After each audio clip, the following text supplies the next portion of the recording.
Terima kasih pemirsa, Anda masih bersama kami, Bang Goden. Kalau kita melihat ini, pendidikan bahwa butuh sekali contoh dari pemimpin. Tapi sebelum kita lanjutkan diskusi, kita akan mendengarkan dulu pendapat dari pemirsa Metro TV. Kali ini kita sudah terhubung dengan Pak Ikhwan di Jember, Jawa Timur. Pak Ikhwan, selamat pagi Pak. Selamat pagi Bang Leo dan Bang Gaudien. Selamat pagi Pak Ikhwan. Silakan Pak, pendapat Anda seperti apa Pak? Tidak ada di dunia itu yang terlepas dari proses pendidikan. Nah, kalau pendidikan diartikan sebagai proses transformasi, ini transformasi barang yang berharga, yang dimaksud adalah kebudayaan. Kalau kebudayaan itu mau diwujudkan, dilaksanakan, diaktualisasikan, korporasikan, dan direvitalisasikan, maka ini menyangkut masalah sosio-psikologis, sosiokultural, dan sosio-religiositas. Dan inilah yang dimaksud inti pokok dari karakter, penanaman karakter kepada anak didik. Nah, untuk itulah maka subjek didik, yaitu pendidik, dia adalah penentu. Kalau dia ini, subjek didik ini menentukan bagaimana proses pendidikan, dan terjadi bisa lifelong education, pendidikan selama hidup. Nah, untuk itulah maka kompetensi, profesionalisme, dedikasi itu diperlukan.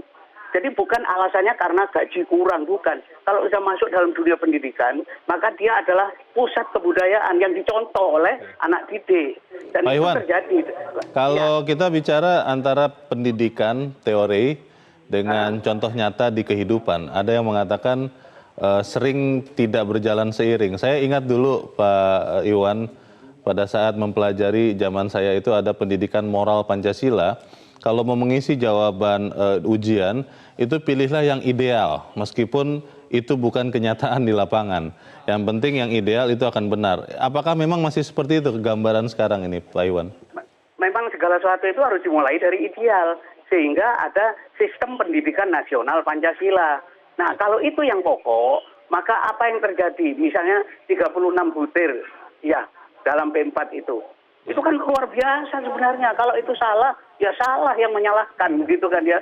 Jadi kalau kemudian contoh dari pemimpin, elit politik, kemudian sistem yang ada sekarang ini perlu dikaji kembali. Ini akan memberikan pendidikan yang bagus karena negara punya kepentingan terhadap pendidikan langsung. Maka ada sistem pendidikan nasional yang intinya adalah bagaimana Pancasila ini diwujudkan, dilaksanakan. Dan ingat, Pancasila tanpa agama bukan Pancasila. Saya kira itu yang pokok.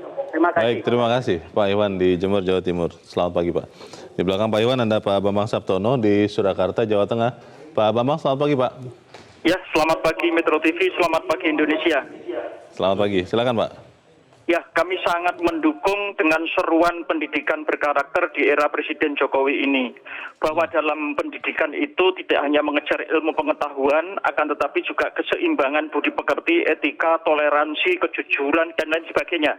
Nah, begini, ini juga sejalan dengan yang disampaikan oleh pahlawan pendidikan kita, Ki Hajar Dewantara, bahwa pendidikan itu harus engat sosung tulodo. Menjadi seorang pemimpin itu harus mampu memberikan suri teladan bagi sekitarnya atau masyarakat. Kemudian yang kedua, ing madya mangun karso, bahwa seorang yang berada di tengah-tengah kesibukannya itu harus mampu membangkitkan semangat bagi masyarakatnya. Kemudian yang ketiga, tutwuri handayani. Itu artinya apa? Seseorang itu juga harus bisa memberikan dorongan dan semangat kerja dari belakang.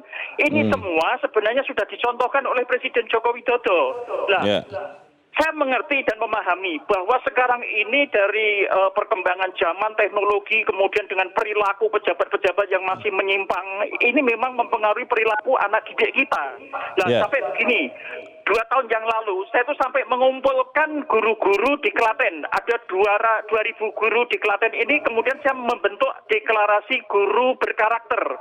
Nah, ini memang sebenarnya waktu itu semangat sekali, tetapi perkembangannya saya tidak mengikuti. Nah, ini artinya apa? Saya sebagai rakyat juga sudah sangat mendukung untuk kaitannya dengan program pendidikan berkarakter tersebut. Terima kasih. Terima kasih Pak Mamang di Surakarta, Jawa Tengah. Selamat pagi Pak. Ing ngarso sung tulodo, ing madya mangun karso, tuturi handayani. Kita mungkin sudah lupa itu, tapi kita harus ingat lagi. Kita akan beralih ke Pak Sukarwan di Magelang, Jawa Tengah. Pak Sukarwan, selamat pagi Pak. Selamat pagi Metro TV. Selamat pagi Pak. Pak Sukarwan, silakan Pak, pendapat Anda Pak. Ya, tentulah saya termasuk orang yang sangat mendukung kalau era Jokowi akan mengembalikan pendidikan yang berkarakter kembali. Sebetulnya saya hanya ada dua hal yang perlu saya sampaikan. Ya. Yang pertama, mari kurikulum kita tinjau kembali dan jangan meninggalkan pelajaran PMP, pendidikan moral Pancasila itu penting, dan pendidikan budi pekerti. Karena kemarin tuh saya pernah nanya, mahasiswa tuh Pancasila aja nggak hafal, teman anak saya itu, waduh saya gimana Indonesia tuh kalau seperti ini, Pancasila itu dasar negara sampai nggak hafal. Kalau PMP itu diadakan berarti sejak SMP kan sudah mengenyam cara-cara menghormati orang-orang beribadah beda agama, menghormati cara-cara bertoleransi.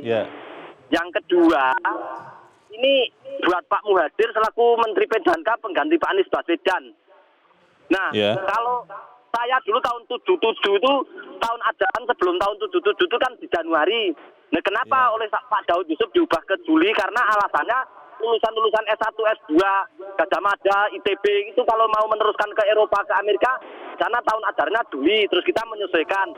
Terus sekarang kita S3-nya kan sudah bagus-bagus, sudah mengatur sendiri, mau dikembalikan ke Januari lagi, karena tahun anggaran pajak pun yang dulu berakhir 31 Maret, sekarang sudah berakhir di 31 Desember. Saya, sekalipun saya seorang magister ekonomi, saya mengamati pendidikan tuh akan lebih banyak hari-hari mubazir kalau tahun ajarannya masih di Juli. Contoh ini 2 hari lagi bulan puasa, 5 hari libur lagi, guru juga libur. Jadi menjelang puasa, menjelang hari takbiran libur lagi, sampai mubazir lagi. Kembali ke mulai di Januari gitu maksudnya Pak Sukarwan? Januari lebih efektif. Saya berani taruhan debat sama Dirjen Pendidikan hitung-hitungan wes. Saya berani, walaupun saya seorang magister ekonomi, saya berani hitungan tingkat efektifnya seperti apa, berapa persen efektif yang ke Januari itu perlu dipikirkan bersama semua lembaga dirjen-dirjen pendidikan seluruh Indonesia. Karena ini reformasi total ini, reformasi ini. Iya Pak, terima kasih usulannya Pak Sukarwan di Magelang, Jawa Tengah. Selamat pagi Pak. Di belakang Pak Sukarwan ada Pak Afrizen di Riau. Pak Afrizen, selamat pagi. Selamat pagi. Pak Afrizen, kami mengetahui Bapak mantan guru ya Pak? Iya, iya. Ya, bagaimana menurut Anda Pak Afrizen? Apakah memang selama ini sistem pendidikan kita sudah benar-benar melaksanakan fungsi mendidik atau baru mengajar saja, hanya memberitahu pengetahuan tanpa melihat contoh-contoh nyata dan bahkan tanpa mempertunjukkan, tanpa memberikan teladan dari apa yang dipelajari itu? Menurut Anda seperti apa Pak Afrizen? Dia begini Pak, pendidikan itu kan substantifnya dua, satu mendidik dan mengajar. Iya. Nah, jadi sekarang ini dunia pendidik Indonesia itu hanya mengajar, mentransfer ilmu ke anak, paham anak apa tidak itu guru nggak pikirkan lagi. Yang penting bagaimana kurikulum tercapai targetnya. Nah, coba jadi kacamata perbandingan. Mohon maaf ini, dulu orang tua kita belajar itu kan pakai batu tulis sampai dia mati tak akan lupa. Padahal secara prinsip instrumen orang dulu belajar batu tulis dengan sekarang itu kan beda. Iya. Nah ini ada persoalan ini. Dulu kan ada pendidikan moral Pancasila namanya. Yeah. Dulu kalau kita belajar penanaman moral, penanaman etika, estetika, etika itu apa namanya menjadi betul-betul pedoman, petunjuk di dalam keseharian kita. Kenapa? Ada rasa takut. Kita jumpa guru aja dulu. Jumpa guru aja takut. Kan seperti itu. Jadi sekarang dunia pendidikan itu hanya memaksa anak bagaimana kurikulum tercapai targetnya. Tidak pernah memikirkan apakah nilai ini paham anak apa tidak, kan seperti itu. Solusinya kira-kira apa Pak Afrizen? Apakah mengurangi target muatan di dalam kurikulum atau seperti apa kira-kira menurut Anda Pak? Ini harus kita diskusikan. Negara maunya seperti apa, pakar mau seperti apa. Jadi anak mau kita didik ini sekolah ini kita mau jadikan apa? Mau kita akan jadikan robot, kita mau jadikan ahli dia dalam satu bidang. Nah, kita artinya inilah perlunya kita diskusi dalam hal ini. Tapi dengan catatan jangan setiap persoalan bangsa ini dikaitkan dengan politik, dikaitkan dengan politiknya. Yang korban siapa coba? Oke. Seperti itu. Baik, terima kasih Pak Afrizen di Riau untuk berbagi pengalaman Anda. Selamat pagi Pak.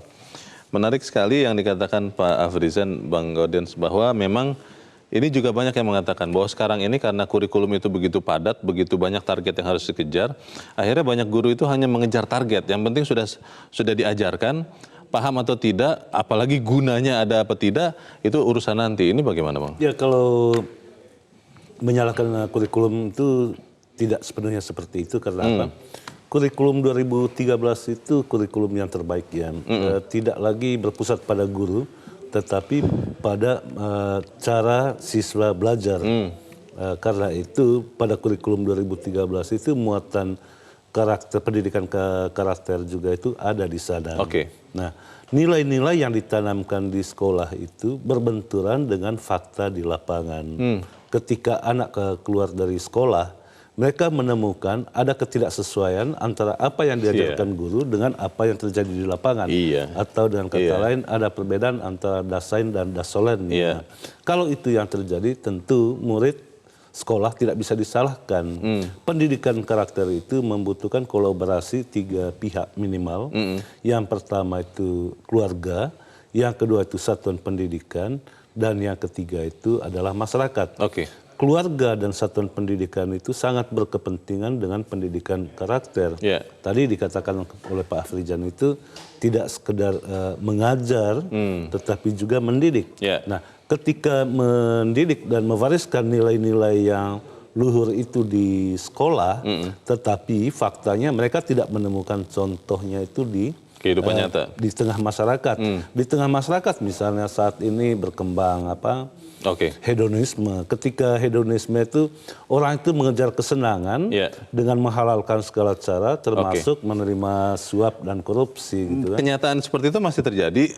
Bagaimana caranya melindungi anak-anak dan bagaimana caranya mendidik mereka untuk tetap memegang nilai-nilai yang benar, meskipun di luar mereka ini banyak sekali orang-orang yang beda bicara dengan tindakannya. Kita akan bahas di bagian berikut, dan pemirsa tetap bersama kami, Editorial Media Indonesia segera kembali.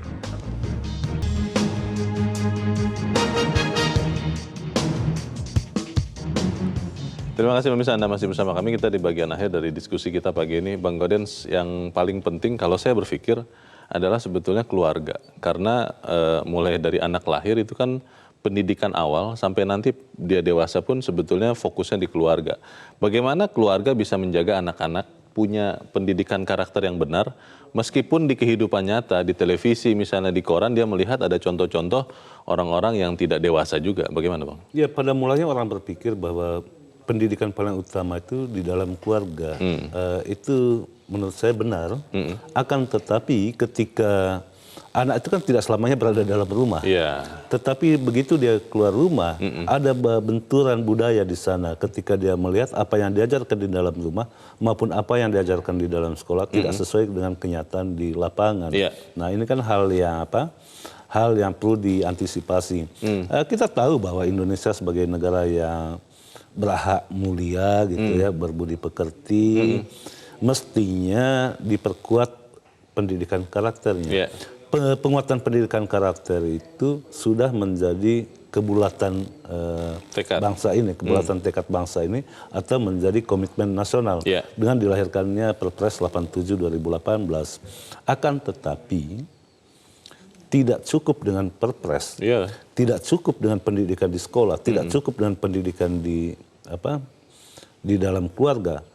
Jauh lebih penting lagi adalah masyarakat, terutama para elitnya, memberikan pendidikan yang nyata. Karena anak-anak itu kan lebih banyak melihat ya, apalagi kalau ketidakberesan itu, ugal-ugalan elit itu dipertunjukkan secara telanjang di televisi misalnya, di ruang publik. Nah, hal-hal seperti ini sangat dikhawatirkan. Ketika misalnya di sekolah diajarkan berbicara sopan santun, bertutur kata yang baik, tiba-tiba di televisi dia melihat orang gebrak meja, pidato caci maki gitu. Nah, nilai-nilai itu seketika luntur semua. Tadi saya katakan harus ada keselarasan antara dasain dan dasolen.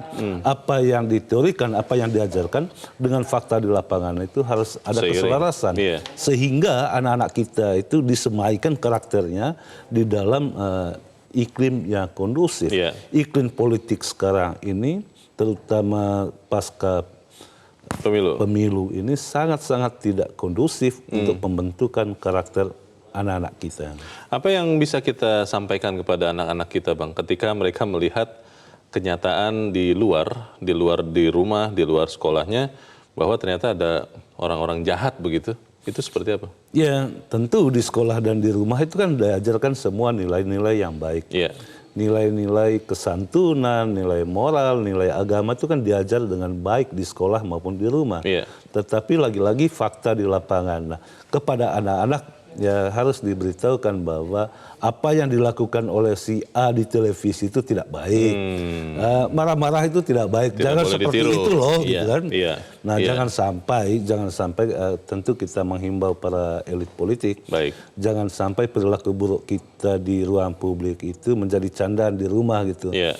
Makan lo nak, nanti jangan seperti si Anu gitu ya. Nah, hal-hal seperti itu kan perlu Baik. Iya. berilah contoh yang baik. Jadi lagi-lagi kita harus katakan Oke. itu yang bagus itu adalah perbuatan, bukan lisanmu tapi perbuatanmu. Baik, semoga lisan dan perbuatan benar-benar baik dan berjalan seiring. Bang Gaudens, terima kasih sudah di sini, Bang. Selamat pagi. Pagi loh. Pemirsa, pendidikan karakter yang baik membutuhkan kolaborasi antara guru, sekolah, orang tua murid, dan elit, juga termasuk elit politik. Mereka hendaknya terus berkolaborasi dalam membentuk karakter anak didik yang notabene adalah generasi penerus kita. Elok nian kalau di sekolah anak didik diajarkan untuk hidup sederhana dan jujur, juga di tengah masyarakat mereka tidak lagi menjumpai pejabat yang berfoya-foya dan korupsi. Di sekolah mereka diajarkan persatuan dan di ruang publik mereka menemui para pemimpin yang saling berkunjung satu sama lain. Pendidikan karakter bukan sekedar pengetahuan, namun butuh contoh nyata. Saya Leonard Samosir, terima kasih Anda sudah menyaksikan. Selamat pagi.